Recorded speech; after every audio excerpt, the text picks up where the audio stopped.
Hello friends, സുനീറാസ് Bangalore റെസിപ്പിയിലേക്ക് എല്ലാവർക്കും സ്വാഗതം. ഇന്ന് നമുക്ക് വളരെയധികം ഇഷ്ടപ്പെടുന്ന ചവ്വരി പപ്പടം എങ്ങനെ വീട്ടിൽ ഉണ്ടാക്കാം എന്ന് നോക്കാം. ഇത് നമുക്ക് വളരെ പെട്ടെന്ന് ഉണ്ടാക്കിയെടുക്കാനും പറ്റും. അതുപോലെ എല്ലാവർക്കും ഇഷ്ടപ്പെടുന്ന ഒരു പപ്പടം കൂടിയാണ്. ഇത് നല്ലൊരു ക്രിസ്പിയും കൂടിയാണ്. അപ്പോൾ നമുക്ക് വീഡിയോ തുടങ്ങാം. ഇതിന് വേണ്ട സാധനങ്ങൾ: ചവ്വരി ഞാൻ 1/2 കപ്പ് എടുത്തിട്ടുണ്ട്. ഇത് നമുക്കൊരു ബൗളിലേക്ക് മാറ്റാം. എന്നിട്ട് നല്ലപോലെ കഴുകിയെടുക്കണം. ഇപ്പോൾ ഞാൻ നല്ലപോലെ കഴുകിയെടുത്തിട്ടുണ്ട്. ഇനി ഇതിലേക്ക് 1/4 സ്പൂൺ ഉപ്പ് ചേർത്ത് കൊടുക്കണം. എന്നിട്ട് 1/4 കപ്പ് വെള്ളവും ചേർത്ത് നല്ലപോലെ ഇളക്കി കൊടുക്കണം. 1/2 കപ്പ് ചവ്വരിക്ക് 1/4 കപ്പ് വെള്ളമാണ് ചേർത്ത് കൊടുക്കേണ്ടത്.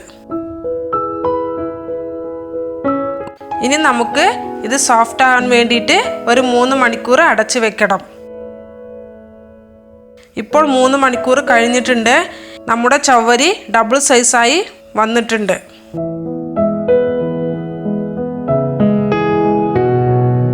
ഞാനിവിടെ 4 ഫുഡ് കളർ ചേർത്തിട്ടാണ് പപ്പടം ഉണ്ടാക്കുന്നത്.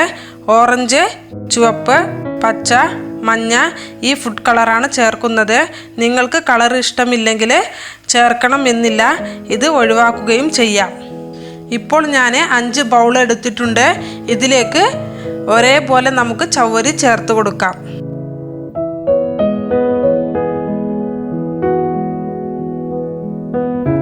ഇനി നമുക്ക് ഓരോ ബൗളിലും വേറെ വേറെ കളർ ചേർത്ത് കൊടുക്കണം. ഒരു പിഞ്ചെടുത്ത് ചേർത്താൽ മതി. എന്നിട്ട് നല്ലപോലെ മിക്സ് ചെയ്ത് കൊടുക്കാം.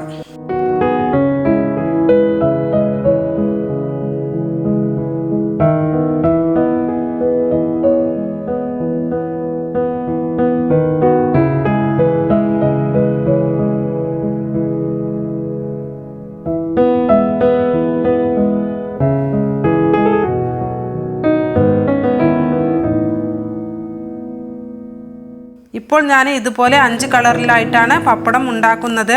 ഈ പപ്പടം ആവിയിൽ വേവിച്ചിട്ടാണ് ഉണ്ടാക്കുക. ഇത് ഉണ്ടാക്കാൻ വേണ്ടിയിട്ട് ഇഡ്ഡലി തട്ടിലും പിന്നെ ഇതുപോലെ ചെറിയ ചെറിയ തട്ടും ഉപയോഗിക്കാവുന്നതാണ്.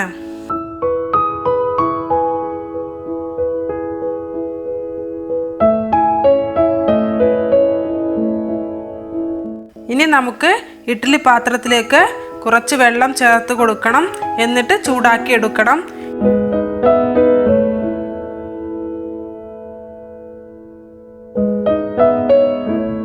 ഇത് ചൂടായി വരുമ്പോഴേക്കും ഇഡ്ഡലി തട്ടിൽ കുറച്ച് എണ്ണ ചേർത്ത് കൊടുക്കണം.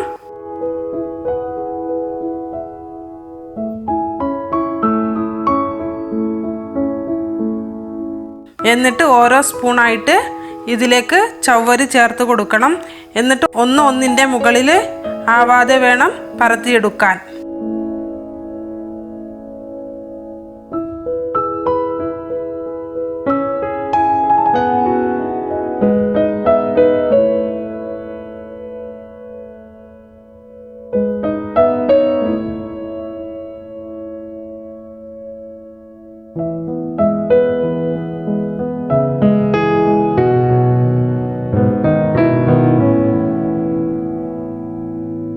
ഇനി നമുക്ക് ഇഡ്ഡലി പാത്രത്തിലേക്ക് വെച്ച് കൊടുക്കണം. എന്നിട്ട് ഒരു 5 മിനിറ്റ് മീഡിയം തീയിൽ വെച്ച് വേവിച്ചെടുക്കാം. അത് വെന്ത് വരുമ്പോഴേക്കും നമുക്ക് ഇതുപോലത്തെ തട്ടിൽ എണ്ണ ചേർത്ത് ചവ്വരി പരത്തി വെക്കാം.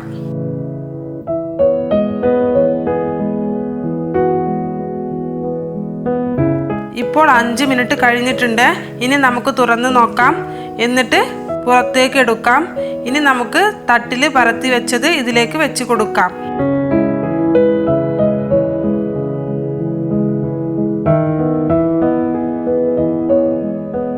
ഇപ്പോൾ ഇഡ്ഡലി തട്ടിൽ വേവിച്ചെടുത്ത ചവ്വരി ചൂടാറിയിട്ടുണ്ട്.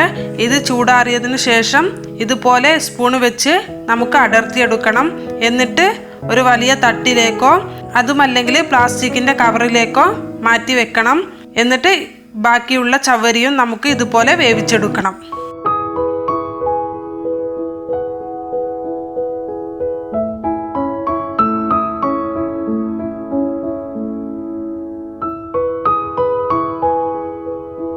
ഇപ്പോൾ ഞാൻ എല്ലാ ചവ്വരിയും വേവിച്ചെടുത്തിട്ടുണ്ട്. ഇനി നമുക്ക് 2 മണിക്കൂർ വെയിലത്ത് വെച്ച് ഉണക്കിയെടുക്കണം. ഇപ്പോൾ നല്ല പോലെ ഉണക്കിയെടുത്തിട്ടുണ്ട്. ഇനി നമുക്ക് എണ്ണയിൽ ഫ്രൈ ചെയ്യാം. അതിന് വേണ്ടിയിട്ട് ചട്ടിയിൽ എണ്ണ ചൂടാക്കി എടുത്തിട്ടുണ്ട്.